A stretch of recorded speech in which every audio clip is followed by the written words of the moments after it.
Okay. What should a non-U.S. ICO do to limit its U.S. regulatory risk in terms of structuring the onboarding of investors in the ICO as well as marketing? Oh, just don't offer them to U.S.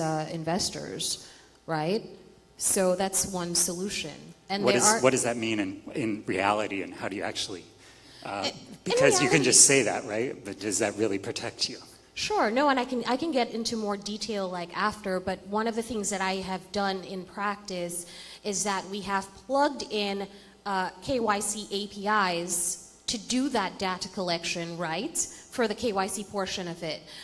But as far as like registration goes, then there are exemptions that exist for offering to non-U.S. citizens, right? So you would have to kind of do that KYC to non-U.S. ensure... persons. Non-U.S. persons, right, rather than citizens. Non-U.S. persons. Right, non-U.S. persons. There are exemptions that exist, but there are also ways to do it without the stringent registration as well. So you might want to look into like Reg A, Reg A+, that sort of thing. There are solutions, and we always, in our practice, try to take as forensic as a look into the coin as possible. We do some jurisdiction shopping because redundancies are the best thing ever created. You just don't want to have one point of failure anytime. So I'd be happy to talk to you about it after. But that's actually a record. Like, we talked for 15 minutes before we got an ICO question. Congratulations.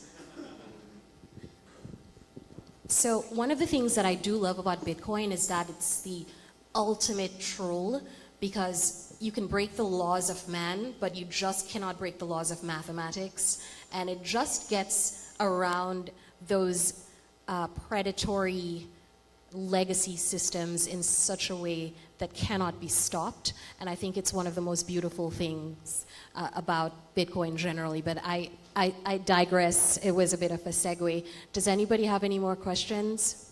I have a question. Sure. Do I have the microphone, or I'm loud enough? You can yell it out. Okay.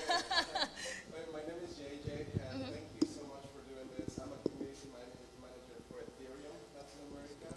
And as you all know, Ethereum is so much about smart contracts, you know? So my question is, how do you see the rise of a new set of body laws called Lex Cryptographia, or cryptographic law, you know? Right now, I think Panama is so interesting because we expose merchant law in Panama. You know, we see those ships going out, you know, to the Canal of Panama, and we still hold on to this like old set of body laws called merchant law. How do you see the rise of executing code where you have like the law embedded into the code, you know, like cryptographic law? How do you see the future of platforms like Ethereum, for example? You know, I want to get your opinion about how do you see the rise of law firms developing their own, you know, like auto-executable code, you know, smart contracts. How do you see the rise of that, you know? Well, as a former strident maximalist, I can say that I'm actually very excited to see what's happening on the Ethereum blockchain.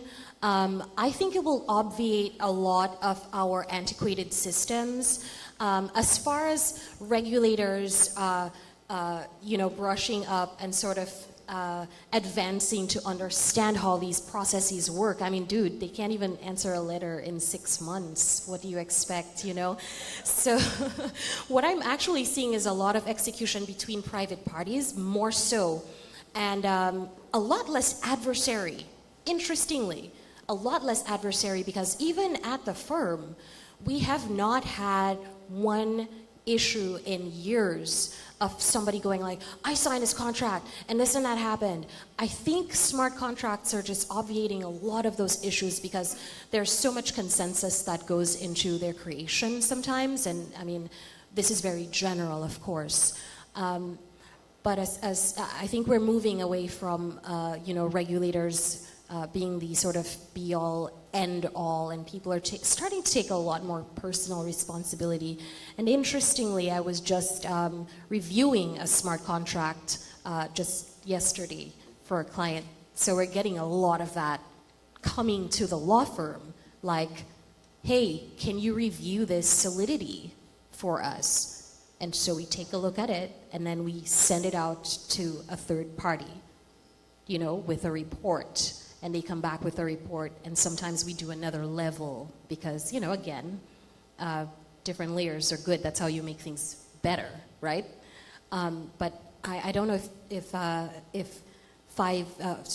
3 or 4 years ago, people were going to firms with solidity contracts, you know? So it's really interesting and new.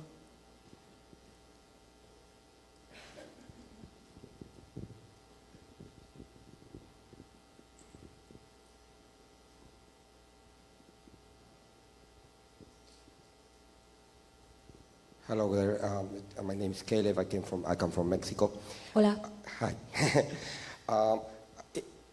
The realm is quite interesting this time, but we're looking forward into a situation in where we're going to have this structured and control side of the blockchain due to the state's policy, and the law of mathematics, the rule of law that is taking place between all these companies that are finding consensus on what's right and what's not.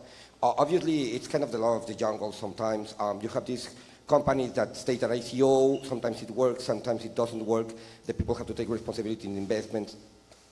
But what's going to happen when this is just a doubt out of the top of my mind. What's going to happen when we have this, I believe it's going to be three systems interacting. The state systems, like in the US, Canada, when they're going to say, okay, this is right, this is wrong. The one that's going to happen outside of them, because they are isolating themselves from the rest of the world, that some of them just don't want to deal with that anymore. That's what we've been discussing. And the laws that are taking place inside independent states. There's going to be some kind of consensus in the middle. The point is what are the steps we're taking toward that? Because we have international law has to get to a point in which it says, okay, this is right, this is obviously over the top. We are most certainly putting too much red tape around it, and this is just not fair. Where is the middle point? Is there an initiative for an international consensus about it? Have we, personally, I hear this a lot, but nobody's talking about the middle ground. I think there should be some talk about it. In the States, what's the point about this? En Estados Unidos? Yep. Okay, so there has been a uniform code just to kind of bring some clarity to this whole state-by-state nonsense that I told you guys about.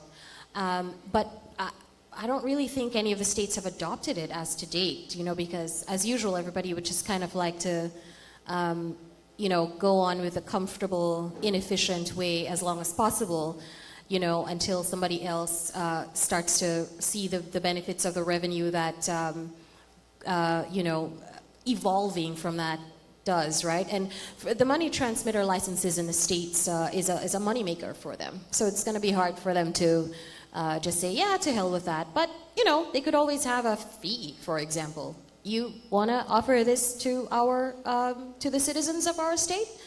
Then it's a $5,000, $10,000 application fee, and we need to see your FinCEN registration. I mean, there are ways to go about it, but you know, the old way is more comfortable, I suppose. So it's all going to end up with money. You just pay for it, and that's the end of it. If you do something wrong, you have liability, and that's my point exactly. Somebody paid for a license, somebody started working in some way, some part in the world, but there's some type of liability. Somebody says, hey, that's not fair for me. Where does he look for the law, for the rule of law there? That's my point. How are we going to protect the user? Yeah, we can do it through electronic contract, to self-regulation. That's okay. But wouldn't it be better if the states, different countries, just sit together and put kind of an international rule of law for this? I've just been talking about it with different lawyers in Mexico, with the Chamber of Digital Commerce, sometimes in the US, sometimes this came up. But right now I see that all this as protectionism from different states, obviously. Well, I think you should start this movement to help them see that there is a better way to do things, perhaps. That would be nice. It would make my job a lot easier, for sure. But I have no confidence in state regulators doing anything quickly. So I'm sorry that I don't have a very positive answer for that. It's just... No, it's okay. It's just not being done. Okay. Right. But removing ambiguity would be awesome. So let's just do like one last question, and then we will go have coffees and go talk to each other.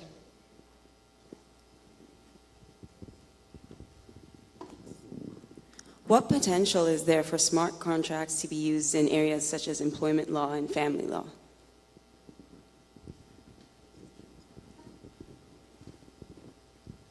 Well, what potential? I think there is enormous potential for smart contracts to help in all of these areas. I think the thing that I would think about is the adoption, and we're seeing more adoption of that. I haven't seen this arise in these areas as yet. They're so much more popular with like ICOs or raising funds, right? But I certainly would like to see a framework that addresses that. And I know you're a young lawyer, so maybe you should lead the charge on that. That would be amazing. All right, guys. I just have one last thing to say, and then I'll let you go. Does anybody, by the show of hands, does anybody remember that movie from the 90s with Sinbad where he was a genie? Just show of hands. Put your hands up. Yeah, you guys remember that movie? Show of hands again, let me see. Yeah, right. So that movie kind of never happened. It actually never happened. But for some reason, it has permeated the culture, and people actually think this movie happened. Everybody thinks this movie has happened. I talked about this yesterday. Because of the amount of cognitive dissonance that just kind of permeates our society. So the last thing that I actually want to say is that don't believe anything, not even anything that I have said today, right? We live in a golden age of information, and I want to leave you with that. Look up everything, cross-check everything, get some second eyes on it, get some fourth and fifth opinions, and let us advance to the next level and stop taking the decisions of authorities as word. And that's it. Have an awesome afternoon, and take care.